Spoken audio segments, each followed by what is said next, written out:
Clark's Shoes has been, well, the soul of the little Somerset town of Street for just under 200 years, and a national fixture too on British high streets. They say this is the average boy. Average height, average weight, so he wears average size clothes. Generations of British children have worn their footwear. This is why at Clark's we make children's shoes in half sizes and different widths. In our book, there is no such thing as an average child. And for the people of Street, it was more than a shoemaker. Founded by Quakers, for 2 centuries Clark's had, they felt, put the welfare of its workers on a par with profit. They were very much known to be a benevolent employer in the local area. Adrian Axtell is a representative from the Community Union. They've invested in providing such things as a swimming pool, for argument's sake, library, town hall, playing fields. And they've also supported their staff and the local community for many years. And that's borne out then by the fact that generations of families have worked at Clark's over the years. But in 2021, something called private equity arrived to put the boot in. Now, Clark's, it should be stressed, was not the presence it had been in the 19th century. All its actual shoemaking had been offshored, mostly to Asia, where costs were lower. And a collapse in shoe sales during the pandemic had created a crisis of survival for the firm. It needed a buyer or it would go under. In March 2021, Hong Kong-based private equity firm Lion Rock Capital acquired full control of the business from the descendants of the Clark's family. And what did Lion Rock do? Attempt to fire and then rehire the workers at Clark's Somerset distribution centre on worse pay and inferior conditions. What's going down now in the village of Street? Before long, the workers voted to withdraw their labour. But if they think they're gonna fire and rehire us, they're gonna find we're not as meek as they'd expect. Those on strike say they feel upset and hurt after years of loyalty, being asked to sign new deals which would mean a 15 to 20% pay cut, the so-called fire and rehire policy. The cuts that they are aiming to do to us are pretty much barbaric. It will mean a complete change in lifestyle for most people that we can't afford. We are the Westway workers striking for respect. Adrian Axtell was in the room when the private equity firm's representative delivered the news in August 2021. He was quite casually dressed, jeans and T-shirts and so on and so forth. So no, he wasn't what you'd probably say was your typical private equity guy. The tone was very much, this is what's going to happen, and you need to, as a union, agree to what we intend to do. If you don't, we're just going to press ahead with it. And so there was no, from my perspective, there was no attempt to try to negotiate, reach an alternative, compromise, anything like that at all. He took the news to the workers. It was a Sunday morning on one of the recreation parks, and we laid it out clearly what the position was with the organisation. People were aghast on their faces. They were incredibly angry. They really couldn't believe. It was probably disbelief that the organisation as such could do this to them when historically what they'd actually stood for well over 100 years. Adrian heard about the impact on these workers firsthand. One chap particularly was a carer for his father, yet felt so strongly about the position, was pretty much on the picket line every day of that dispute. Francis, whose father worked at Clark's, hadn't had a day sick for 34 years, until the new terms and conditions were announced. I've been off with depression because it just affected me. I collapsed one morning going into work, just cracked my head open. A local Somerset MP, one Jacob Rees-Mogg, was asked about these kind of corporate practices in the House of Commons. Employers threatening to fire and rehire as a negotiating tactic are doing something that is wrong and decent employers do not do. Is this private equity in action? Something beyond the pale even for an ardent free marketer like Jacob Rees-Mogg? Is its arrival something ordinary workers should fear? Or is private equity unfairly maligned? I'm Ben Chu, economics editor of BBC Newsnight, and this is what I'll be investigating on The Hidden Masters of the Universe. Private equity touches every part of our lives, from the cradle to the grave. Private equity money has flooded the medical industry in recent years. 2 of the largest nursery chains in the UK are private equity owned. The same is true of 3 of the UK's biggest care home groups. Large corporations and private equity firms are buying up veterinary offices at an alarming rate. Half of the UK's veterinary practices are owned by just 6 companies, and 3 of them are private equity firms. From high street restaurant chains to supermarkets. The supermarket giant Morrison's has accepted a takeover deal worth £6.3 billion from to chemists, to dentists, Thames Water, wholesale wastewater, to water companies, to football clubs. Roman Abramovich has completed the sale of Chelsea Football Club. To even the music we listen to. Justin Timberlake is cashing in on his music. Timberlake sold the rights to his song catalog to a fund backed by Blackstone. In almost every area of our lives, private equity is likely to be involved. The more you look around, the more you find it. Kim Kardashian needs little introduction. And now, well, she's moving into the world of finance to launch her own private equity firm. Private equity firm Ethical Capital Partners has acquired MindGeek, the owner of Pornhub. To its critics, private equity is locust capitalism, barbarians at the gate. Financiers asset stripping and hollowing out good companies, screwing over workers. What ends up happening is that these costs are shifted in the form of under-resourcing services and exploiting workers. To its defenders, it saves companies, improves how they're run, creates jobs, and makes the entire economy larger. It's grown because it's been economically successful and people have chased success. No different than anything else in life. To others, though, it's more a form of financial smoke and mirrors, a kind of trick played on us all. The idea that somehow that a bunch of former investment bankers are magically good at identifying new revenue opportunities for companies just doesn't pass the smell test. But for most, let's be honest, private equity is simply a mystery. Financial masters whose workings are hidden from our daily lives. So what is private equity? Perhaps the best way to think about this is to consider its opposite. You might be familiar with the concept of the public company, where a founder sells their stake in a firm to other investors. From there, the firm will often start issuing regular public updates on performance, with its shares trading daily on a stock market, available for anyone to buy and sell. Let's call this public equity. Private equity reverses this. Investors pool their money, and the private equity managers use these funds to buy publicly listed companies and remove them from these public stock markets. The theory is that these investors, away from the distractions and scrutiny of public stock markets, are set free to improve the company in various ways, making efficiencies, expanding sales, and then sell it back to public markets, usually 5 years down the line, for a tidy profit. But where did it come from? In the 1970s, private equity was a modest industry, turning around troubled, small-sized US manufacturing companies, often family-owned. Then in the 1980s, we saw the emergence of so-called leveraged buyouts, using mountains of borrowed money raised by high-interest junk bonds issued by Wall Street financiers to acquire much larger firms, publicly listed firms, which were often perfectly healthy rather than in need of rescue. Remember the 80s? Money. Yeah, right. Tons of it. When greed was good. All we want you to do is make us as rich as possible, Ross. These raiders had their first burst of fame in 1986 when there was a vicious battle for control among them for the giant US food conglomerate RJR Nabisco.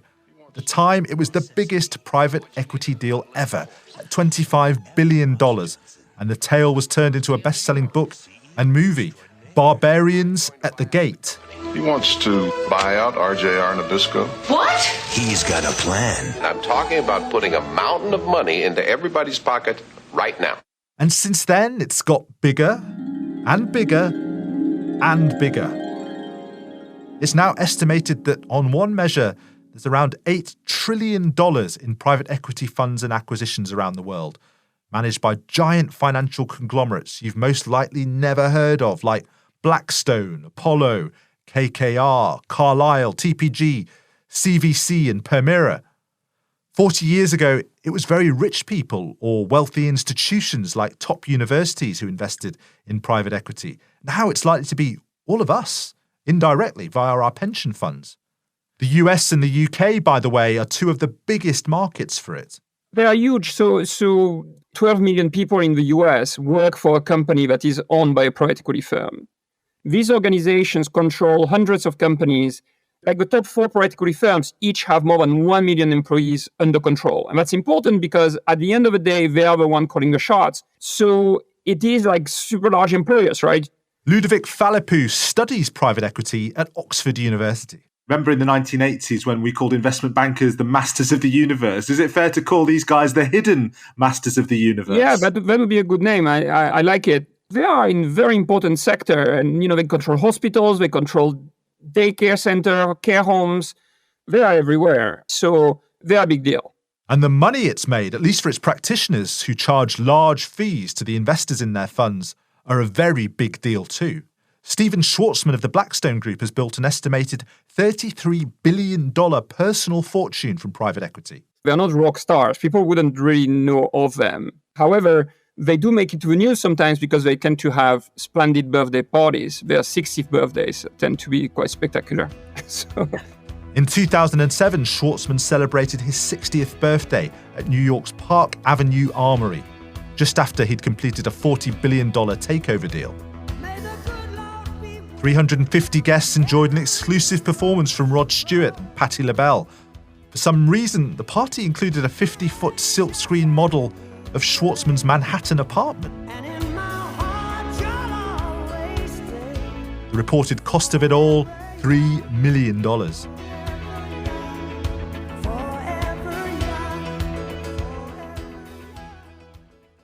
But let's bring it back to what matters. Does private equity, this massive and growing sector of capitalism, deliver value for the people who work in the companies it acquires, for the investors in its funds, for the economy and society at large? There have been some serious successes. John Moulton is a veteran UK private equity practitioner. A couple of the companies I invested in ended up in the FTSE 100, so really big successes. Some of them have made a great deal of money. He's talking about Shire, a pharmaceutical company founded above a Hampshire off-licence in 1986. It was sold for $62 billion to a Japanese drug giant in 2018. And Ashmore, a fund manager founded in 1999 and valued today at £1.7 billion. Moulton's private equity firms invested in both enterprises at early stages. Why has it been successful? On average, it's turned out to be a better way of running companies than a public ownership or a private individual's ownership. That's not always true by any means, but it happens sufficiently often for private equity to have a big field to play in. But are these success stories the rule or exceptions? What happens on average? How many people have you taught who've gone on to work in the industry, would you estimate roughly? It's got to be hundreds, I would think. Professor Stephen Kaplan studies private equity at the University of Chicago and also trains those who go on to work in it. Some of whom have done very well. One of my former students is the founder of Partners Group, which is a very large global private equity firm in Europe. And do they keep in touch with you? Yeah, try to keep in touch. And it's actually useful because it helps with my research. It helps with my teaching. Kaplan says the idea that his former students would destroy companies for profit just doesn't make sense. There's this view that what private equity does is they go in and they gut the company and then they sell it and make money by gutting the company. And that's really never been true, because if you gut the company and leave it as a shell, nobody's going to buy it. And that's sort of the real misconception. In order to make money in a transaction, you have to sell it to somebody. And unless the buyer is stupid, which buyers are not, you have to create some value. And so that's always been the case. All these big private equity firms, they're relatively small organizations, and maybe it's 100 people or something. And so If you are a junior employee at Blackstone, it's not unreasonable that you'd have had lunch with Steve Schwartzman or been in a conference room with him. The firms themselves are run in a tight-knit way. This is Dan Rasmussen, who, when he left university in 2009, joined a big US private equity firm called Bain Capital. Private equity is a deal business. It's an extension of the investment banking world. So what you'll find is that if you meet folks that work in private equity, because they're deal-oriented, they tend to be very bright and efficient and hardworking and very easy to get along with, right? They're people that are trying to negotiate and get deals done. And the type of people that get deals done tend to be trustworthy and smart and hardworking and nice. And so I think it's a really wonderful industry to work in. It's high octane, it's energetic. You've got to think of it as pretty similar to the typical Wall Street culture. It's an extension of the investment banks. But despite getting his start in the industry, Rasmussen has become a critic. He argues the business model is not really about improving companies, but primarily about taking advantage of the opportunities of the exploding availability of cheap debt in recent decades. Private equity firms will talk a lot about how they run companies better and how they're great owners. But I think to some extent that doesn't jive with logic, right? Why should a bunch of former investment bankers be magically wonderful at running companies? And it's hard to justify from an empirical point of view. What is easy to justify from an empirical view is that private equity uses debt, and they always have. Debt is a central part of how these deals get done. It tends to be about 50 or 60% of the money that's put up to buy these companies. So think of it like mortgages, right? They're buying, just like you'd buy your house, the mortgage. Every private equity deal, they're buying a company with, in effect, a mortgage. And I think, what are the implications of that? Well, one is, let's say you bought your house, the 50% mortgage, and your house goes up in value 10%, right? Your equity is worth 20% more. And so debt can magnify returns. The other thing that debt does is increases bankruptcy risk. This is really important. What Rasmussen is saying is that by loading companies up with debt, private equity firms might make the returns larger on average, but at the cost of putting these firms at greater risk of going bust. Now, this is disputed. Other analysts, including Stephen Kaplan, insist that even after adjusting for the risks that debt brings, private equity earns better returns for investors than could be had from investing in comparable companies on the public stock market. If you look at the returns to investors, and this is net of fees, since the mid-90s, every single year you're beating the public markets by, say, 4% a year, and with about the same risk as far as we can measure it. Yet there's no doubt that some firms do go bust after a period of private equity ownership. All the efforts to save Debenhams, one of the biggest names on the British high street, have come to nothing, and 12,000 staff are now set to lose their jobs. Debenhams went bust in 2020 with a £1 billion pile of debt, a legacy of its private equity ownership between 2003 and 2006. But the data on the likelihood of firms acquired by private equity going bust relative to other firms is also disputed. Yet what about the record of private equity in treating staff? Is the experience of those Clark's workers typical?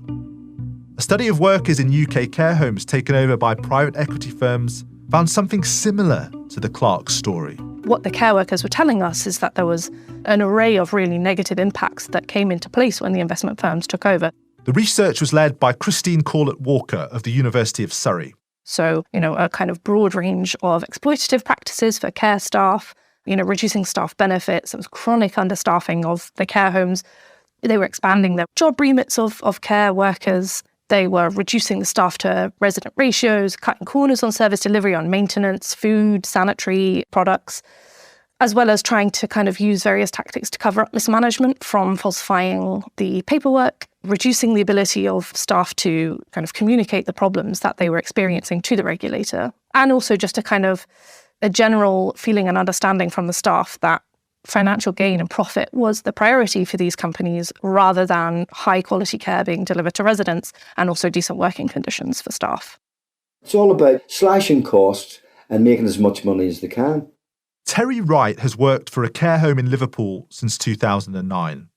It was taken over by a private equity firm in 2015. He says one of the first changes was that staff on 12-hour shifts had pay deducted for their lunch hour even when they remained on site and might be called to help a resident in an emergency. And that's not all. I can safely say this, the workload increased. We used to have quite a lot more time to spend time chatting with the residents. A lot of your time was actually spent, well, when you did get time, reassuring people, comforting them, answering questions that posed you, because an awful lot of our old and vulnerable are put in the care homes. And where we've got very attentive families, we've also got those because of business or whatever they're working at. Time's very important. So you become very much a very extended member of the family. If one day you went into a care home, would you be thinking, I don't want to go into a private equity-owned care home? Under no circumstances. They'd have to pull me in kicking, screaming and yelling. No, absolutely not. One recent study found the mortality rate of patients in US care homes rose by 10% after they were taken over by private equity firms. Even private equity people like John Moulton question whether its practices are compatible with the care sector. I've probably been involved in something of the order of 200 private equity deals of one form or another over my career. I've never really had a problem with a workforce expressing fear about the fact that we're private equity. It really is not a regular issue. It does occur, and there are some very difficult situations.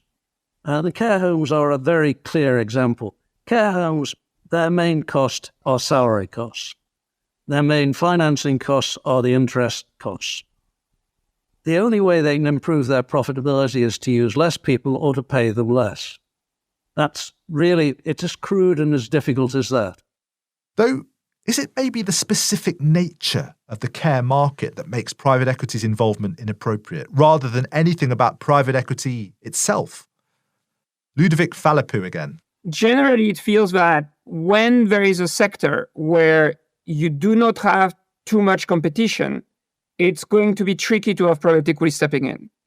Because if there's not too much competition, or if they can kill the competition, they're going to behave like a monopoly organization who wants to maximize profit. And we know from economic theory and intuition that this is the worst outcome that can happen. Rather than private equity per se, could the problem be private sector involvement full stop in socially sensitive sectors with potentially vulnerable service users, and where competition is unviable for various reasons like health, social care, and possibly education? So where does all this leave us? Is private equity a force for good or ill? The evidence to me is ambiguous. The performance of companies taken over by private equity is pretty fiercely contested by independent analysts. So too the returns for investors in private equity, which, remember, today increasingly includes you and me via our pension funds. Quite a lot seems to hinge on technical questions of what benchmark is used to judge performance and what time period is used for evaluation. And the impact on workers, well, that rather depends too. Private equity is just the ultimate form of capitalism. It's pure profit-seeking. And like capitalism, it can achieve amazing things. If you're obsessed by increasing profits, you will innovate more, you will train people more, you will be, doing all kinds of amazing things that wouldn't have happened if you would have been in the communist regime. But some people may get hurt on the way. Whether we want to tolerate that risk of harm for the sake of the possible wider economic benefits, that's arguably a social and political choice. But leaving aside those debates about the history, some think a reckoning for private equity is coming as interest rates rise sharply and debt becomes more expensive, and that as investors recognise this new reality, this could spell the end of this reign of private equity as the master of the financial universe. Dan Rasmussen again. I think it's a classic bubble. You have almost total consensus among smart investors that private equity is amazing and even the best place to be. You have massive amounts of floating rate debt. And then third, you have really no way for people to get out of it once they get in. And you combine those three things and you had a classic three ingredients you need for a real problem. Even private equity supporters like Stephen Kaplan sense a correction is coming because so many takeover deals were done in recent years at inflated prices. So I think there's some reason for concern, and particularly the deals that were done in 2020 and 2021, because those were done when interest rates were very low and the prices paid were relatively high. So some of those businesses will come under a little pressure because the interest costs have gone up. And we'll see what happens. Yet, to be fair, even the industry's biggest critics expect it to end with a whimper rather than the bang of a financial crisis. I don't think that private equity has a great risk of blowing up in some spectacular way. I think the more likely outcome is that sort of these huge inevitable structural forces, which is valuations coming down and the cost of debt going up, and that sort of squeezes private equity in the middle, that the consequence of that is that people that put a lot of money in private equity just kind of get stuck there. And they're stuck there for longer than they thought they would be. And the amount of money they get out is less than they thought it would be. And there's just a sort of long trail of disappointment. By the way, what happened to Clark's shoes? The strike ended in October 2021 after Lion Rock agreed to come to terms with the union. It was quite dramatic. Adrian Axtell of the Community Union describes being summoned by the managers.